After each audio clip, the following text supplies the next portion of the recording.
जी, अस्सलाम वालेकुम तमाम लिसनर्स, इंशाल्लाह खैरियत से होंगे उम्मीद करता हूँ।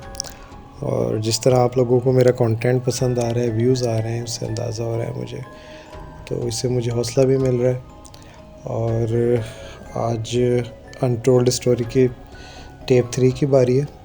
और ये वाक़या जो है ये बहरिया टाउन लाहौर से मंसूब है, एक इंतहाई ख़ौफ़नाक वाक़या है। तो आज मैं वो वाक़या आपसे शेयर करूँगा। व्यूवर लिसनर्स, ये उन दिनों की बात है। अच्छा, ये अक्सर मेरे मुंह से व्यूवर निकल जाता है, वो इसलिए क्योंकि YouTube is all about viewing the content. तो इसके अंदर मेरे पास अभी मैं आपको वीडियो कंटेंट नहीं दे रहा, इंशाल्लाह आगे चल के मैं वो वीडियो कंटेंट भी आपको दूंगा। फ़िलहाल ये स्टोरीज़ हैं, वर्बल स्टोरीज़, तो इसलिए मैं कभी कभी लिसनर्स की बजाय शुरू में व्यूवर्स कहना के लिए वो ज़बान के ऊपर आ जाता है वर्ड। खैर, लिसनर्स, कुछ इस तरह है कि ये बहरिया टाउन लाहौर का वाक़या है।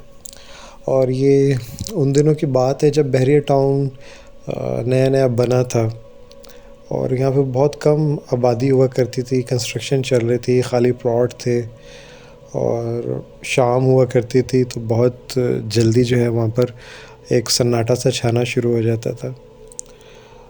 मुझसे बड़े मेरे एक भाई हैं, उन्होंने वहाँ पर एक बहरिया टाउन के अंदर एरिया है जिसे सफारी विलास के नाम से लोग जानते हैं, बड़ा मशहूर है। वहाँ पर उन्होंने एक घर लिया था। तो हम सब फैमिली वाले वहाँ पर गए, वो घर देखा, भाई को कॉन्ग्रेचुलेशंस भी बोला। एक बड़ा अच्छा खुशी का समा था।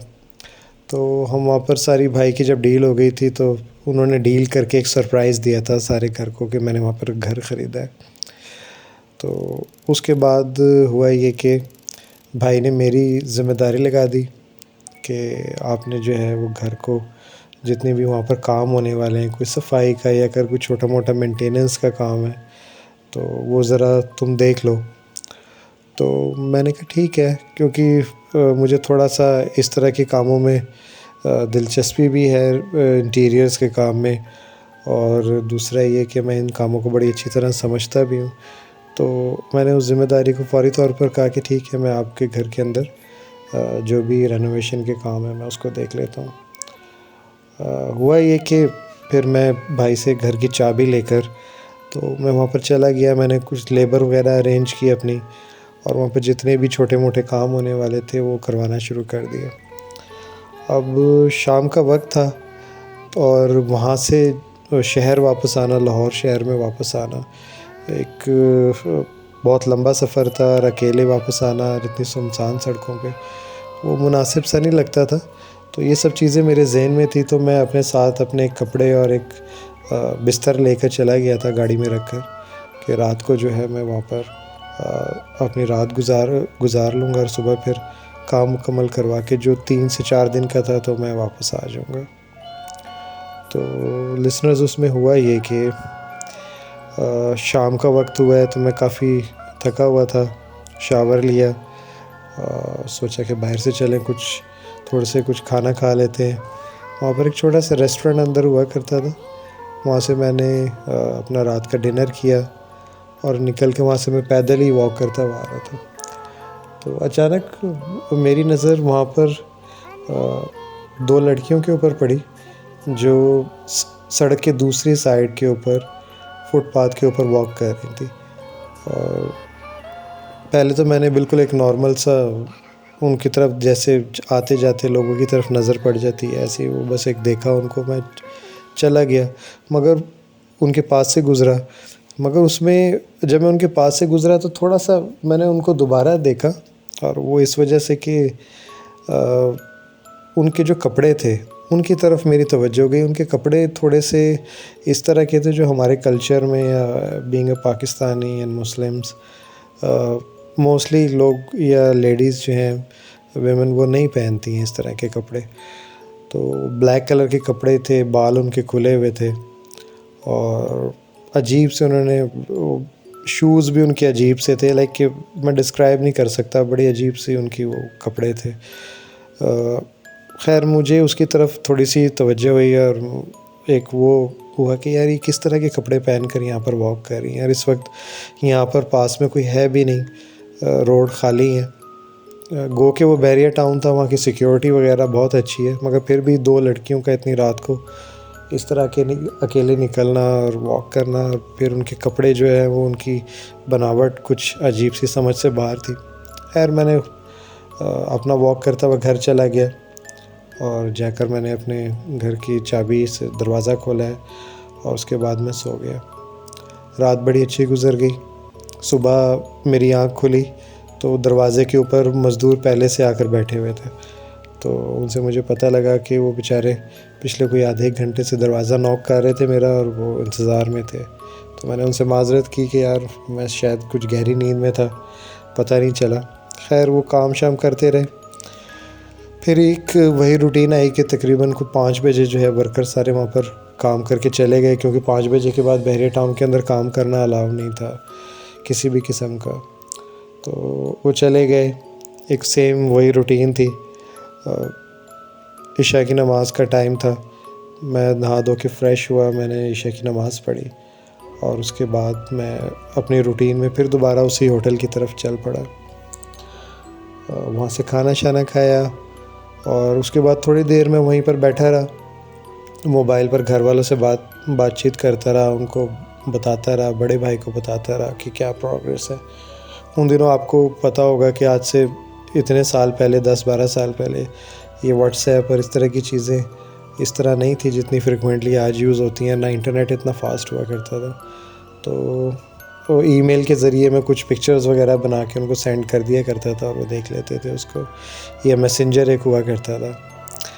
अच्छा, उस दिन हुआ ये कि मैं काफ़ी देर उस होटल पे बैठा रहा, क्योंकि मैं अकेला था, समझ नहीं आती थी कि अब मैं इतनी रात को क्या करूं, घर में जाके सो जाऊं या क्या, बोर होता रहता था।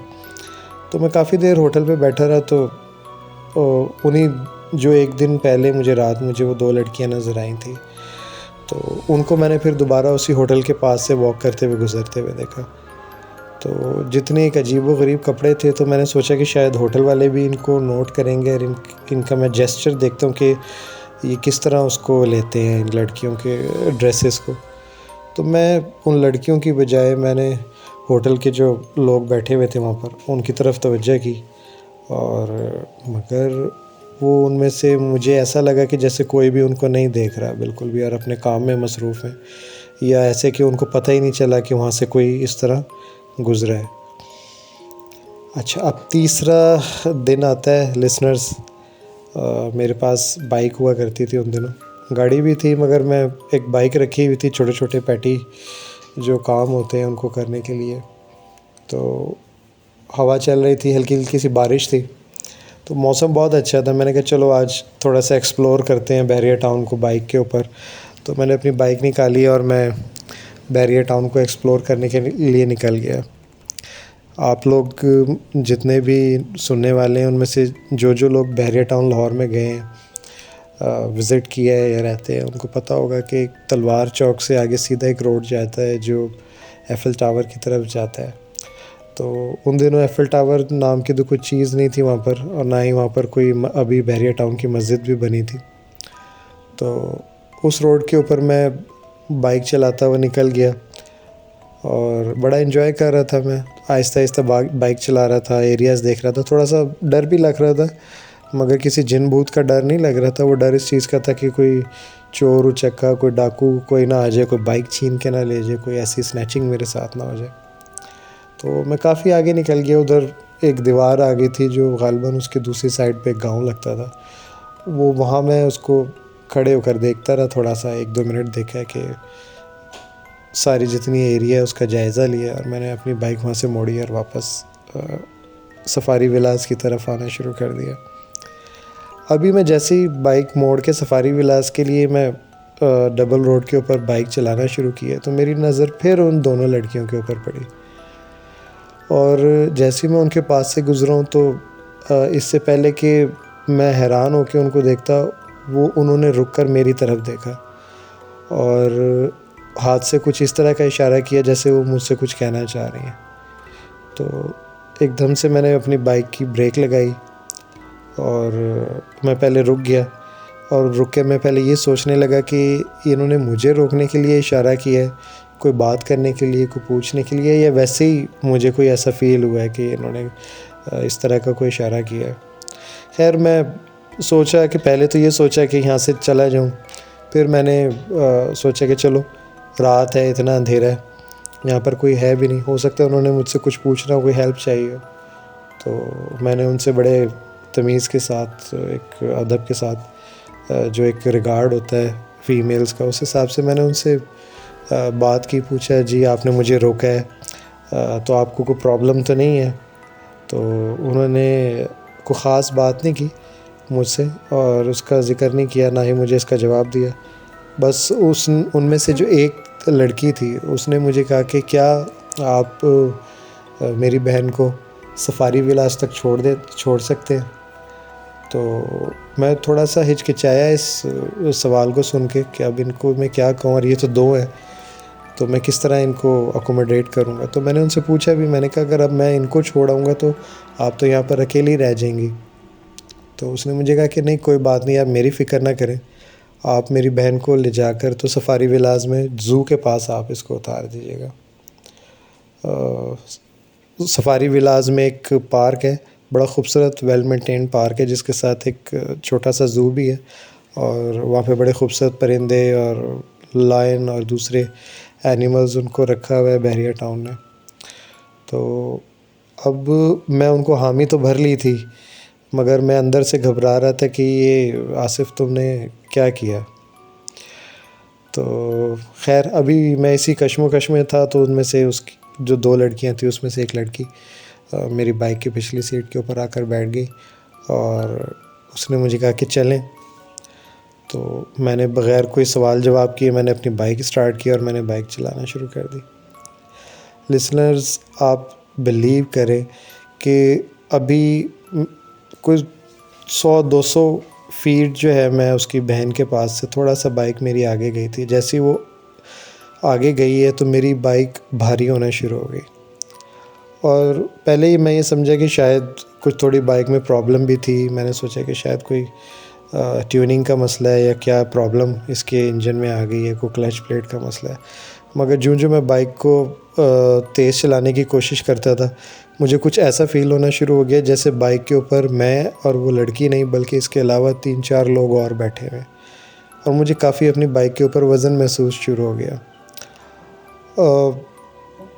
मैं बेख्याली में यही सोचता हुआ कि मेरी बाइक में कोई प्रॉब्लम है, और मैं साथ ये सोच दुआ करता रहा दिल में कि या अल्लाह अगर रास्ते में कहीं बाइक ख़राब हो जाती है सफारी विलास पहुंचने से पहले तो एक बेइज्जती भी है, और फिर मैं उनको क्या कहूँगा, एक लड़की वहाँ पर खड़ी है, दूसरी रास्ते में बाइक ख़राब हो गई है, ना वो घर पहुँच पा रही है और ना वो वहाँ पर है। तो मगर ख़ैर मैं बाइक को क्लच पकड़ कर और रेस तेज़ कर के ज़ोर लगा रहा था, मैं उसको ड्रैग करता हुआ चलाता हुआ सफारी विलास के अंदर एंटर हुआ। तो जब वहाँ पर जाकर ज़ू आया सफारी विलास का, तो एकदम से वो लड़की बोली और उसने कहा कि आप बस मुझे यहाँ पर इस ज़ू के पास जो है वो ड्रॉप कर दें। तो मैंने उससे कहा कि आपका कौन सा घर है, मैं आपको वहाँ ड्रॉप कर देता हूँ, जिसके ऊपर वो राज़ी नहीं हुई। तो मैंने शायद ये सोचा कि वो इजी फील नहीं कर रही कि मुझे अपने घर का एड्रेस बताए या कुछ, तो मैंने ज़्यादा सवाल नहीं किया और मैं उसको वहाँ ड्रॉप करके वापस अपने घर चला गया। और मैं घर जाकर यही सोचता रहा कि इसकी दूसरी बहन किस तरह आएगी। तो खैर मैंने ज़्यादा उसके ऊपर सोचना गवारा नहीं किया और मैं जाकर सो गया। अगले दिन ये हुआ कि दिन का टाइम था और लेबर उस दिन नहीं आई थी, छुट्टी कर ली थी उन्होंने। तो मैं असर के बाद जो सफारी विलास का पार्क है उसके अंदर जाकर मैं बैठ गया, थोड़ी सी वॉक की। बड़ा अच्छा एनवायरनमेंट था, बड़ा सूदिंग वहाँ पे एक फ़ील आ रही थी बैठ के। उसके बाद मैं ज़ू की तरफ गया और कुछ परिंदे और जो भी उन्होंने वहाँ पे एनिमल्स रखे थे उनको उनके साथ एंजॉय करता रहा, उनको देखता रहा। शाम हुई, उसी तरह मैं अपना फ़्रेश हुआ हूँ, खाना शाना खाया होटल से जाके, और मैंने वॉक करना शुरू कर दी। तकरीबन रात के कुछ 12:30 बजे थे जब मैंने अपना डिनर उस होटल से किया था। और वॉक कर जब मैं निकला हूँ वहाँ से, तो कोई 1 बजे का टाइम था। मुझे अच्छी तरह आज भी याद है कि कोई 1 बजे का टाइम था कि मैं वहाँ पर सफारी विला की जो ज़ू है, वॉक करता वहाँ तक चला गया था पार्क में से। तो मैंने सोचा चले पार्क में ज़रा एक राउंड लगाते हैं और ज़ू में देखते हैं कि एनिमल्स जो हैं वो किस तरह सोते हैं, क्या उनका एक बिहेवियर होता है इस वक्त रात के वक्त। तो मैं उनको देखने लगा, तो अभी मुझे कुछ 1 मिनट से वहाँ पर गुज़रे थे, तो मुझे एक वहाँ पर उस वक्त जंगला हुआ करता था, केज था जिसके अंदर बहुत सारे बड़े खूबसूरत परिंदे थे। तो वो परिंदों के ना एकदम से ज़ोर-ज़ोर से ना फड़फड़ाने की आवाज़ें आना शुरू हो गई। तो मेरी तवज्जो उस तरफ हुई, तो मैंने ये सोचा कि शायद आपस में कोई परिंदे वो लड़ रहे हैं, या शायद कोई इनके जो जंगला है, केज है, उसके बाहर कोई बिल्ली आ गई है, कुछ है जिसकी वजह से परिंदे फड़फड़ा रहे हैं। तो मैंने कहा अच्छा चलो जाकर वहाँ पर देखते हैं। अंधेरा था उस वक्त, वो ज़ू के अंदर कोई ख़ास लाइट नहीं थी, और ज़ू के जो सामने वहाँ पर घर थे सफारी विलास के, वो ऑलमोस्ट सारे खाली थे। वहाँ पर उस वक्त कोई रिहाइश नहीं होती थी उनके अंदर, वो सब खाली पड़े हुए थे। तो खैर मैं थोड़ी सी वॉक करता हुआ उस पिंजरे के पास गया जहाँ पर वो परिंदे थे। तो मैंने थोड़ा सा समझने की कोशिश की। वो पिंजरा काफ़ी बड़े साइज़ का था। तो मैं एक तरफ से आया तो मुझे कोई ख़ास नज़र नहीं आया, मगर परिंदे मुसलसल जो है एक तरफ से दूसरी तरफ बड़े, जिसे कहते हैं कि घबराहट के आलम में उड़ रहे थे, यानी कि इस तरह थे कि जैसे वो किसी चीज़ से बचना चाह रहे हो। तो मैं बिल्कुल समझ गया था कि अंदर या तो कोई इस पिंजरे की बिल्ली आ गई किसी रास्ते में से, या बिल्ली बाहर वाली साइड से कोई हमला करना चाह रही है इनके ऊपर, तो इस वजह से ये जो है घबरा रहे हैं। लिसनर्स, आप बिलीव करें, अभी जैसे ही मैंने अपनी पोजीशन बदली और मैं पिंजरे के दूसरी वाली साइड पर गया, वहाँ जो मैंने देखा वो इतना एक खौफनाक मंज़र था कि मैं अब इस वक्त आपको ये बताने लगा हूँ और मेरे पैरों के अंदर एक अजीब सी वाइब्रेशंस और एक ख़ौफ का पूरे जिस्म के अंदर वो एक कैफ़ियत सी आ गई है, और सारा मंज़र मेरे आँखों के सामने आ गया। मेरे पास मोबाइल था जिसकी एक हल्की सी रोशनी थी और उसके अंदर टॉर्च नहीं थी। मैंने जैसी उसकी स्क्रीन उस पिंजरे की तरफ की जहाँ पर परिंदे ज़्यादा फड़फड़ा रहे थे, तो मुझे अंदर ऐसे लगा कि जैसे वहाँ पर कोई इंसान उस पिंजरे के अंदर है, जिसने मेरा तजस्सुस और ज़्यादा बढ़ा दिया। और लिसनर्स, इतनी हल्की रोशनी के अंदर जैसे ही मैंने उसके ऊपर गौर करना शुरू किया, तो जो 2 बहनों को जो मैं पिछले 3 दिन से मुसलसल वॉक करते हुए देख रहा था, कभी सफारी विलास में, कभी तलवार चौक से आगे बिल्कुल सुनसान जगह पर, एक सन्नाटे वाली जगह पर, और वो बिल्कुल बात नहीं करती थी, बहुत कम बात आपस में भी किया करती थी। उनमें से उनकी एक बहन अंदर उस पिंजरे के अंदर थी, और वो उनमें से जो परिंदे थे उनको पकड़कर खा रही थी। बाकायदा वो एक ज़िंदा परिंदे को अपने दांतों से चबा रही थी। मैंने इतना मंज़र देखा है और उसने मेरी तरफ देखा है, और यकीन करें कि मैं वहाँ से इतनी तेज़ी से भागा हूँ, उल्टे पैर वहाँ से निकला हूँ, और मैं विर्द करते करते जैसे भागते भागते अपने भाई के घर की तरफ बढ़ा हूँ, तो मेरे सामने उसकी दूसरी बहन खड़ी हुई थी। अब मैं इतने के घबराहट की हालत में था कि मुझे समझ नहीं लगी कि ये वहाँ पर मैंने क्या देखा है और ये दूसरी बहन यहाँ पर क्या कर रही है। मैं उसके पास रुका हूँ, और जैसे मैं उसके पास रुका हूँ और मैं उससे कुछ भी, किसी भी किस्म की कोई बात करता या कुछ सवाल जवाब करता या अपनी घबराहट का इज़हार करता कि मैंने क्या देखा है, उसने कंधे से मुझे पकड़ा और इतनी ज़ोर से उसने मुझे कंधे से दबोचा कि उसके एक दो नाखून मेरे कंधे के अंदर पिवस्त हो गए थे, जिनमें से आज भी मेरे कंधे के ऊपर एक उसके नाखून का बहुत गहरा निशान है।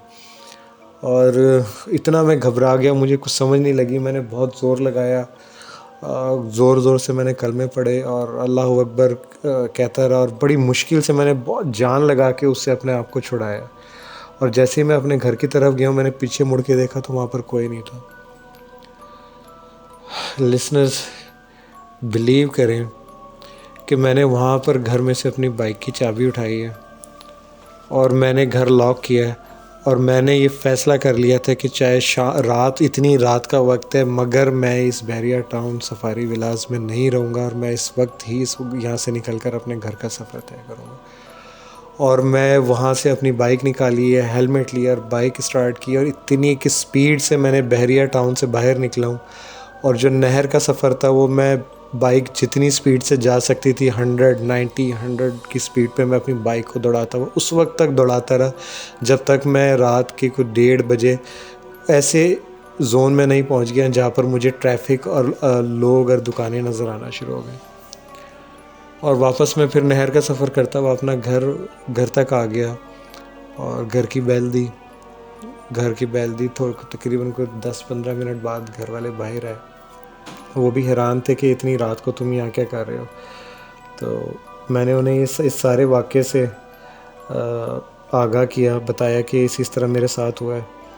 तो पहले तो उन्होंने समझा कि शायद मैंने कोई ख्वाब देखा है या मुझे वहम हुआ है, मगर जब मैंने उनको अपनी शर्ट उतार के, मैंने टी शर्ट पहनी हुई थी, जब मैंने अपनी टी शर्ट उतार कर उनको अपना कंधा दिखाया और मैंने उनको कहा है कि ये देखें मुझे यहाँ पर तकलीफ़ हो रही है, ऐसे जैसे मेरे कोई ज़ख़म हुआ है, तो मुझे मेरे भाई ने कहा कि यार ये क्या हुआ है तुम्हारे कंधे के ऊपर, ये किसी से लड़ाई हुई है, क्या हुआ है।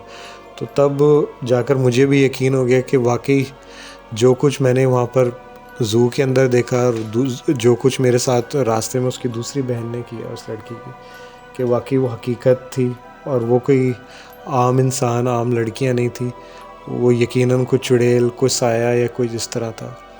क्योंकि उनका कभी भी मैंने ना घर देखा था और ना ही कभी उन्होंने मुझे, जब लिफ्ट ली थी उन्होंने मुझे कहा कि हम किस घर में रहते हैं, कोई एड्रेस नहीं बताया था। तो रात का वक्त था, तकरीबन मैं घर उस वक्त पहुंचा था, कुछ 2:15 बज गए थे मुझे घर पहुंचते पहुंचते। तो भाई ने भी जो है दूसरे भाई को भी उठा लिया और घर वाले सब टीवी लाउंज के अंदर जमा हो गए और सभी के ऊपर एक खौफ का आलम था, बहुत घबराए हुए थे सब के सब। और मैंने सबको ये जितना मेरे साथ वाक़या हुआ इस सबको बताया। तो सब ने फिर ये कहा कि फ़ैसला किया कि फ़ौरी तौर के ऊपर तिलावत की जाए घर के अंदर भी, और यहाँ पर सूरह यासीन का पानी छिड़का जाए घर में भी, और फ़ौरी तौर पर जो है एक कुरान की जो है वो महफ़िल कराई जाए घर के अंदर। तो फिर सुबह हुई, बड़ा भाई जो है मेरे साथ गाड़ी पर वहाँ गया और उसने घर में देखा, रास्ते में मुझसे कुछ डिटेल्स और भी लेता रहा वो इस मामलात के हवाले से। तो मैंने उनको ये ज़रूर बताया कि उन लड़कियों को ये नहीं पता था कि मैं किस घर में रहता हूँ, और मैं 3 दिन वहाँ पर जो सोया, वहाँ पर घर के अंदर मैंने कोई ऐसी एबनॉर्मल पैरानॉर्मल एक्टिविटी कोई नहीं देखी है, कोई ऐसा एबनॉर्मल बिहेवियर नहीं देखा चीज़ों का या वाक़यात का। तो लिसनर्स, ये सब कुछ एक बड़े ही खौफनाक किस्म का वाक़या है, और ये ऐसी एक चीज़ है जो मैंने ख़ुद एक फ़िज़िकल फॉर्म में इन चीज़ों को देखा और एक्सपीरियंस किया, जिन्होंने मेरे ऊपर एक हमला भी किया और मैं उसके अंदर ज़ख्मी भी हुआ, और उसका निशान आज तक मेरे कंधे के ऊपर है। तो एक बड़े ही खौफ का आलम था, बड़ा एक ये मुश्किल वक्त था। मैं अक्सर कभी कभी सोचता हूँ कि इंसान को अपनी ज़िंदगी में कभी अगर कोई ऐसी चीज़ें नज़र आएँ या कोई ऐसा उसकी नॉलेज में ऐसी बात है कि इनको किस तरह हाज़िर किया जा सकता है, इन चीज़ों को या इनके साथ किस तरह इंटरेक्ट किया जा सकता है, तो मैं आपको लिसनर से ये कहूँगा कि कभी भी आप ट्राई ना कीजिएगा, कभी भी ट्राई ना कीजिएगा। क्योंकि जब से ये मैंने इस तरह की कोई 1-2 ट्राइज़ की थी जिसके अंदर मुझे ये एक अजीबो-गरीब मामलात मेरे साथ होना शुरू हुए थे, ये सारा कुछ उसी के बाद की सिलसिला है, ये शायद कड़ियाँ हैं या क्या है, इसका मुझे आज तक पता नहीं चला। इसके बाद फिर मेरे साथ कुछ घर के अंदर भी मामलात होना शुरू हो गए थे, जो कि इंशाल्लाह मैं अपनी नेक्स्ट स्टेप के अंदर जिसका ज़िक्र ज़रूर करूँगा। तो अभी इस वक्त यहाँ तक के लिए ये काफ़ी है, आप मुझे इजाज़त दें। और प्लीज़ आप ज़रूर रात को जब भी सोया करें तो ये किसी जगह जाया करें, घर से निकला करें या किसी सुनसान जगह जाया करें या नोन जगह जाया करें तो आऊज़ु बिल्ला बिस्मिल्लाह और आयतल कुर्सी ज़रूर पढ़कर अपने ऊपर फूँक लिया करें। बहुत शुक्रिया। अल्लाह हाफ़िज़।